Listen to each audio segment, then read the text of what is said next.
Então, de igual forma, também muito bom dia à bancada de defesa. Faço cumprimento aqui Dr. Cláudio, Dr. Renan, Dr. Giovanni, Dr. Adriano, Dr. Pontaroli e tinha mais, me parece, Eduardo, é isso, mas acho que é estagiário, é isso? Tá certo, também cumprimento o Eduardo, acho que ele pegou e saiu. Cumprimento de igual forma também o acusado Nildo, que está ali atrás, é isso?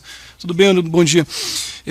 Doutores, pela defesa, em relação às testemunhas ausentes, presentes, algum outro ponto, e também em relação ao que foi requerido pelo Ministério Público, né, os senhores têm a palavra, fiquem à vontade. Só deem no microfone, por favor. Isso, por gentileza. Primeiramente, bom dia, Excelência, bom dia a todos os presentes, aos senhores jurados. Excelência, preliminarmente, em relação ao pregão, só gostaria de aditar a presença do Dr. Giovanni Moro também, para que seja aditado no pregão. E também, Excelência, salvo o melhor juízo, parece-me que estamos sendo transmitidos pelo YouTube.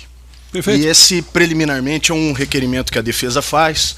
O artigo 189 do Código de Processo Civil estabelece que, em determinados casos, é possível ser feita a restrição à publicidade dos atos judiciários. Esse é um caso extremamente sensível. Vamos tratar aqui de situações que envolvem facções criminosas, vamos tratar aqui de situações que envolvem testemunhas sigilosas, sigilos telefônicos, bancários, e tudo recomenda, Excelência, que a transmissão pelo YouTube seja suspensa para esse caso específico. Não é por outra razão que Sua Excelência, o juiz Fischer, trasladou para esses autos determinados documentos e só o fez considerando-se que se trata de feito gravado com sigilo. Por essa razão, Excelência, preliminarmente, a defesa vem se manifestar no sentido de que seja suspensa a transmissão pelo YouTube, até mesmo porque temos aqui uma testemunha que o Ministério Público requereu a sua condução, e essa testemunha pode ser que esteja assistindo pelo YouTube o transcurso dos trabalhos, o que ofenderia a preservação da incomunicabilidade das testemunhas. Então, o primeiro requerimento que a defesa faz é com relação a essa questão do YouTube. No que tange a transmissão e a reprodução do depoimento da testemunha Franciele, o Ministério Público indicou, na fase do artigo 422, que a testemunha fosse intimada para comparecer em juízo, aqui no plenário, para que ela desse o seu depoimento. Essa testemunha, Excelência, deu depoimento no júri pretérito. Depoimento esse ao qual a defesa de Onildo não participou, não exerceu o contraditório. E não há previsão legal de que nós possamos substituir um depoimento de uma testemunha que pode dar o seu depoimento em plenário, sob o crivo do contraditório, da ampla defesa, por uma reprodução de um vídeo, de uma prova da qual a defesa não teve participação, Excelência.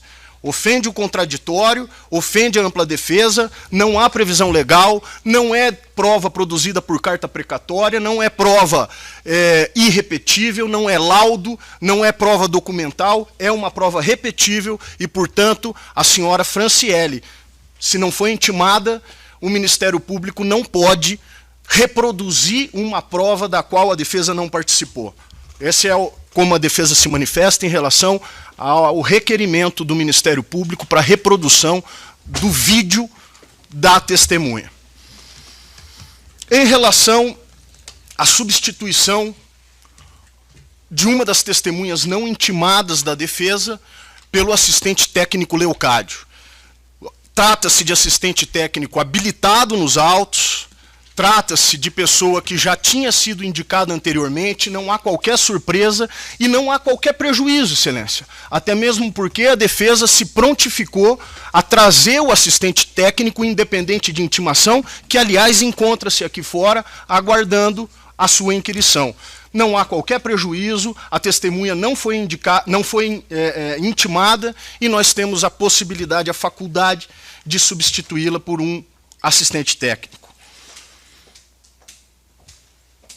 Com relação a especificação dos documentos que foram juntados na fase do artigo 479. A defesa entende, mas não concorda com o Ministério Público. Foram juntados, sim, centenas de documentos da parte da defesa. Mas foram juntados também centenas de documentos por parte da acusação, tanto pública quanto particular. Faz parte do jogo processual. É impossível que a defesa seja obrigada a especificar quais documentos vão usar. Por quê? Porque nós não sabemos exatamente o que vai acontecer no plenário. Pode ser que eu use um documento, pode ser que eu tenha que me valer de outro, pode ser que eu me valha de nenhum dos documentos juntados e pode ser que eu tenha que me valer de todos os documentos juntados. A legislação processual não exige que as partes especifiquem quais os documentos que pretendem utilizar. Isso aqui não é um roteiro. Isso aqui não é um teatro que nós encenamos previamente e que nós sabemos exatamente quais rumos que o julgamento vai tomar. Dependendo do rumo, pode ser que eu tenha que usar um documento, pode ser que eu tenha que me valer de outro, e, portanto, a míngua de previsão legal para especificar quais os documentos que serão utilizados, a defesa já de antemão estabelece, Excelência. Todos os documentos são potencialmente utilizáveis, até porque foram juntados tempestivamente. Temos também aqui o requerimento com relação ao impedimento do Dr. Cláudio Daledoni, e nesse sentido eu gostaria de passar a palavra para que o próprio Dr. Daledoni possa se manifestar.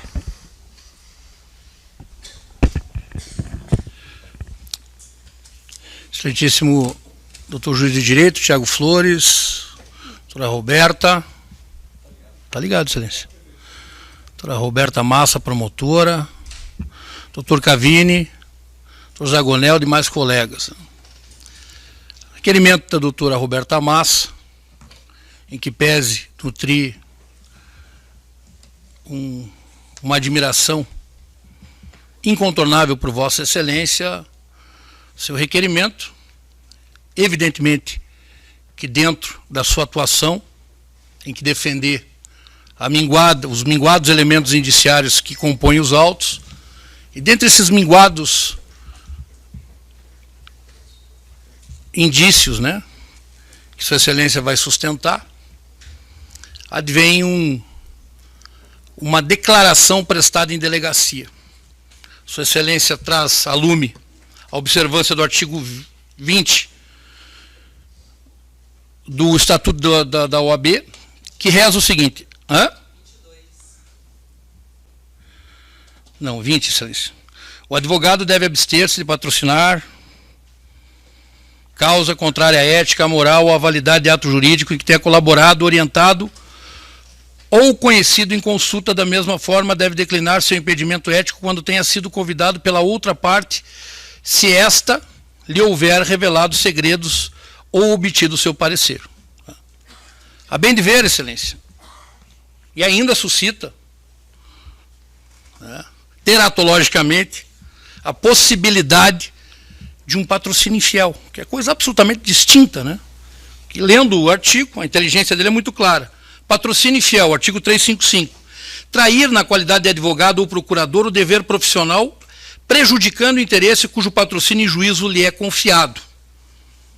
Crime gravíssimo de mão própria de advogado. Trair na qualidade de advogado ou procurador o dever profissional, prejudicando o interesse cujo patrocínio em juízo lhe é confiado. Eu não representei Ronei em juízo, até porque ele me consultou numa situação, e agora abrindo mão até do meu dever de segredo, porque estou sendo aqui, inclusive, colocado na iminência de poder ser processado, né, por patrocínio infiel. Muito pelo contrário, Ronei jamais confirmou aquilo que disse para o delegado de polícia. Eu nunca ingressei com qualquer medida de Ronei. Ronei foi preso nesse processo, foi excluído desse processo, e em juízo eu não lhe acompanhei, eu não tive nenhum ato em juízo acompanhando o Ronei, nenhum ato em juízo. Quando Sua Excelência fala em Fazenda Rio Grande que diversos outros episódios criminosos de Ronei foram acompanhados por esse advogado, isso não é verdade. Fora feito, sim, uma instrução de primeira fase de um homicídio dele, e eu estaria aqui patrocinando de forma infiel, se viesse aqui acusar Ronei ou sustentar que Ronei efetivamente mandou, ouviu que Onildo teria falado com o Patrick. Muito pelo contrário. Isso ele não confirma, e agora abrindo mão do meu segredo profissional para que possa me defender, inclusive estou aqui na iminência, Sua Excelência ingressar criminalmente contra mim, o que ele fala é muito claro. Eu disse aquilo porque queria sair da carceragem. E não vem e não confirma a situação em juízo. Então, não posso ficar aí estigmatizado e cravado de não poder atuar na causa. Foi uma causa que envolveu aí grandes interesses. Essa causa chamou vários advogados aqui para figurarem como defensores, como advogados acusadores, e eu não vejo nenhum impedimento. Não estou traindo o patrocínio de Ronei, estaria sim, Excelência, se viesse falar o contrário, estaria sim traindo o patrocínio da causa dele, ou daquele aconselhamento, se figurasse como advogado da assistência de acusação, ou até, Suas Excelências me chamaram como testemunho, que foi negado, ou até se eu viesse a testemunhar aqui contra o que ele disse em juízo. O que ele falou em fase policial e segredou a esse profissional me deixam inteiramente liberado, absolutamente liberado, sob o ponto de vista ético e principalmente sob o ponto de vista penal. E o que eu vejo aqui, Excelência, é uma maneira de fazer com que este advogado e sua banca não participem da defesa. E mais, lançando um véu acusatório, lança-se um véu de suspeição em toda a banca de defesa. Então, imediatamente vamos ter que acionar as prerrogativas, porque vai além o vosso requerimento, né? O vosso requerimento, além de uma forma absolutamente enérgica, busca que a casa censora se manifeste, busca que o juízo criminal se manifeste, e ainda lança essa névoa, né? Esta maledicência que quase indefensável da conjugação dessas duas bancas de defesa atuarem em defesa de Onildo. E evidentemente, Excelência, que com todo o respeito e admiração que eu nutro, não só por Vossa Excelência, mas pelo doutor Cavini e os demais colegas aqui que figuram como acusadores, em respeito a esse juízo, jamais teceria alguma consideração que fosse absolutamente indevida acerca daquilo que eu assisti.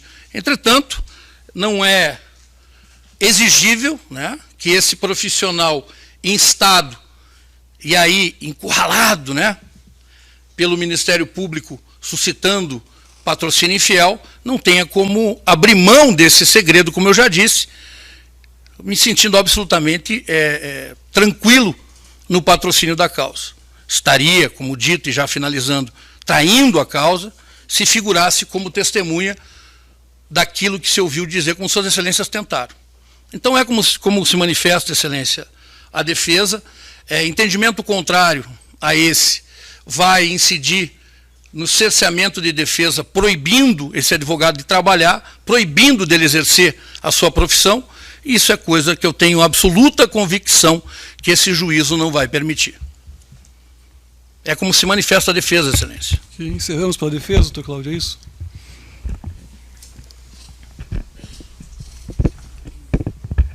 Excelência, essas são as manifestações que a defesa tem a tecer a respeito dos requerimentos formulados pelo Ministério Público.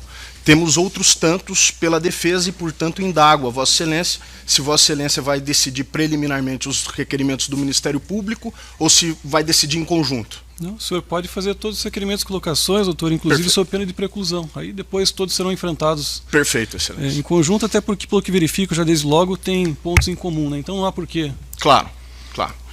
Então, Excelência, nós temos outras tantas questões de ordem que nós precisamos ventilar sob pena de preclusão.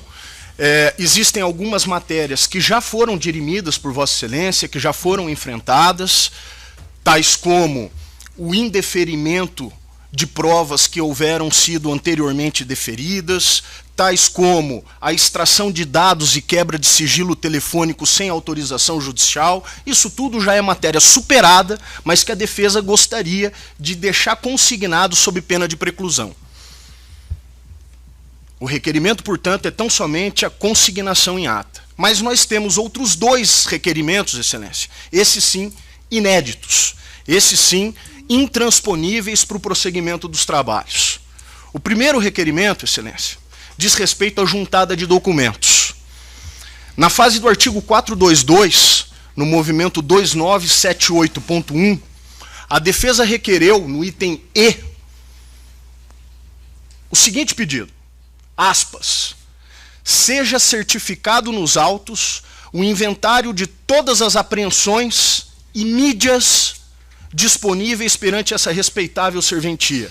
Faz-se menção, por exemplo, às apreensões e mídias citadas junto aos movimentos 12.4, câmera de vigilância do local, 12.83, câmeras de vigilância usada para o reconhecimento, e 12.85, celular de Mateus, as quais, segundo informações, estariam acauteladas, até para que sejam disponibilizadas às partes e utilizadas em plenário, fecha aspas. Muito bem, Excelência. Esse foi o requerimento formulado pela defesa lá na fase do 422. Na decisão do movimento 2989.2, Sua Excelência, a juíza titular da vara, no item 4.1, deferiu o pedido da defesa. O cartório inventariou todos os bens apreendidos no movimento 2998.1, tudo que estava cautelado em cartório. Celulares, HDs, documentos, etc. Pois bem, Excelência, no dia 10 de janeiro desse ano, nosso estagiário compareceu em cartório e deixou acautelado um HD externo para que nós pudéssemos fazer o espelhamento de tudo que tivesse acautelado em cartório.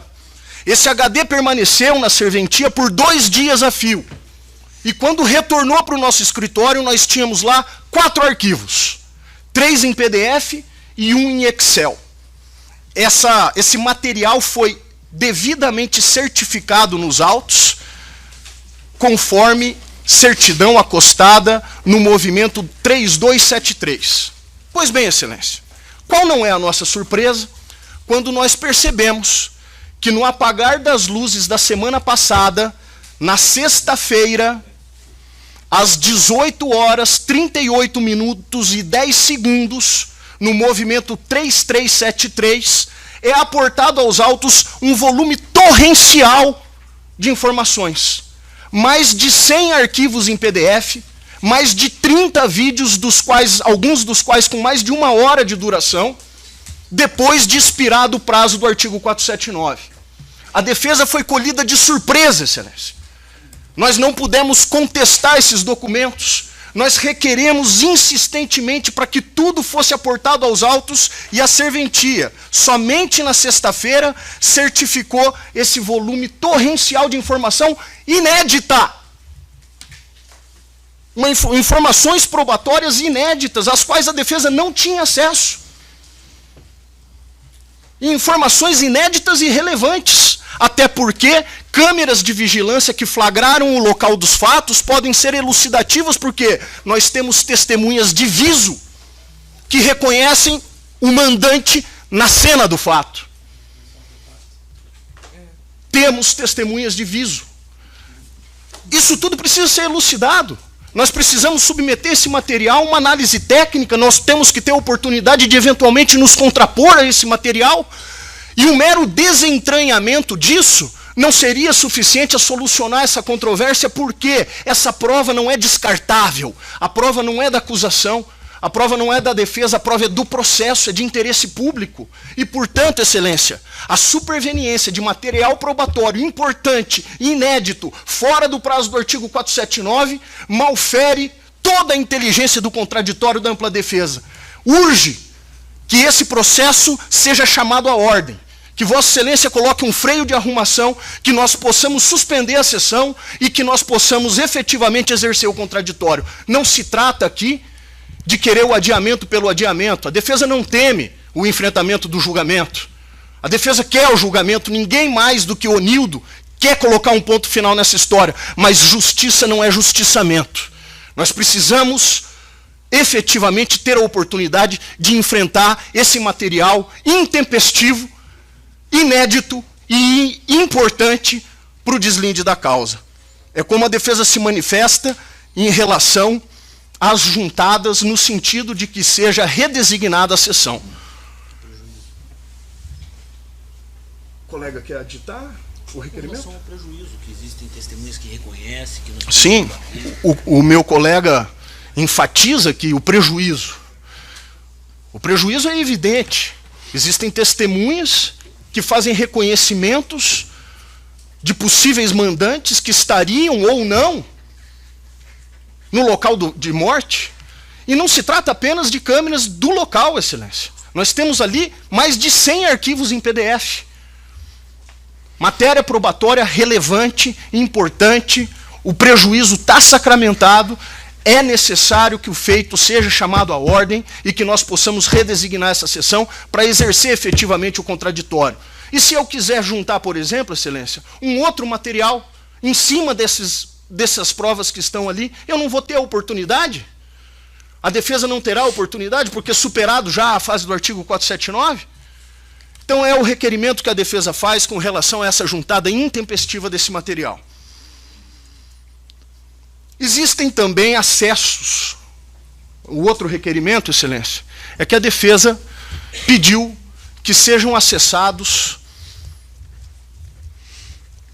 os materiais brutos das extrações das herbes e de interceptações telefônicas. Exemplo, movimento 12.179, página 607 e seguintes dos autos manuscritos ali, numeração manuscrita. Existe um relatório de investigação sobre interceptação telefônica de 2 a 15 de maio, sobre 3 numerais. É um relatório de investigação. É uma interpretação que o investigador dá a uma interceptação telefônica. Eu gostaria, Excelência, que fosse franqueada a defesa à interceptação telefônica, e não o relatório de interpretação do investigador. O mesmo acontece no movimento 12.156, páginas 540 e seguintes dos autos manuscritos.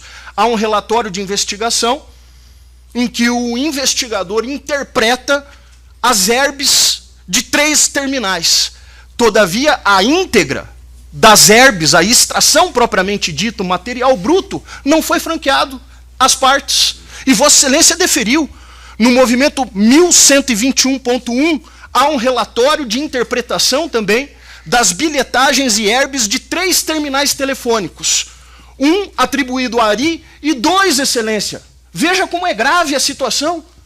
2 atribuídos ao acusado. Um relatório de interpretação das herbes e das bilhetagens do acusado. Eu gostaria de ter acesso, Excelência, ao material bruto, não ao relatório de interpretação que o investigador faz a partir dessas bilhetagens. Eu gostaria de ter acesso à bilhetagem propriamente dita.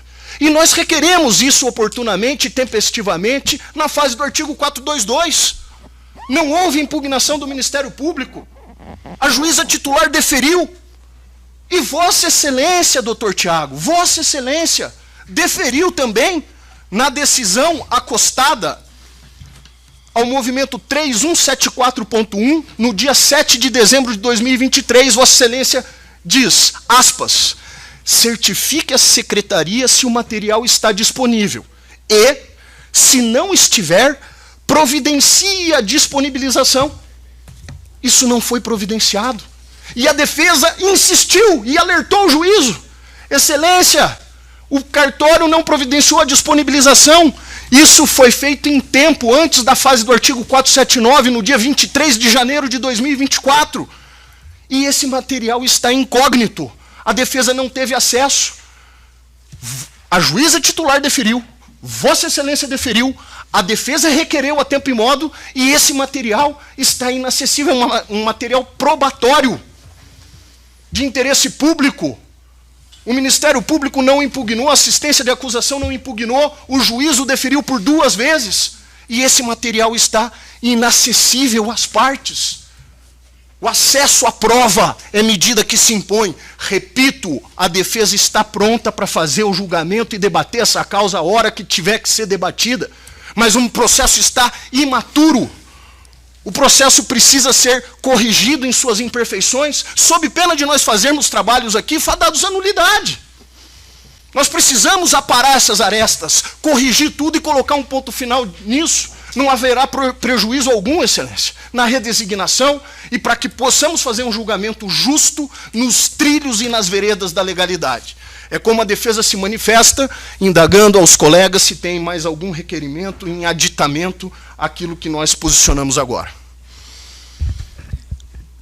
Apenas a título de complementação com relação a essa última questão de ordem, Excelência, trago aqui precedente do STJ, recente, da ministra Laurita Vaz, que diz, em síntese, se é verdade que o Ministério Público, no exercício do ônus acusatório, tem a liberdade de, ao oferecer a denúncia, escolher livremente os elementos de informação, e o mesmo se vale aqui para a investigação policial, que entender pertinentes à demonstração da justa causa, também é verdade que a defesa, por paridade de armas, deve ter acesso, caso manifeste interesse durante a instrução criminal, à integralidade do mesmo acervo informativo para exercer seu inarredável direito ao contraditório e à ampla defesa. Já é sedimentado os entendimentos pelas Cortes Superiores, inclusive súmula vinculante número 14, no sentido de que a defesa tem que ter acesso à íntegra de todos os elementos informativos. Nós temos relatórios de bilhetagens, relatórios de interceptação telefônica, relatórios aqui de herbes, e nós não temos acesso ao material bruto e simplesmente queremos acessá-lo para poder combater aquilo que foi unilateralmente decidido, enfim, investigado por uma das partes com os interesses que cada um tem lado a lado.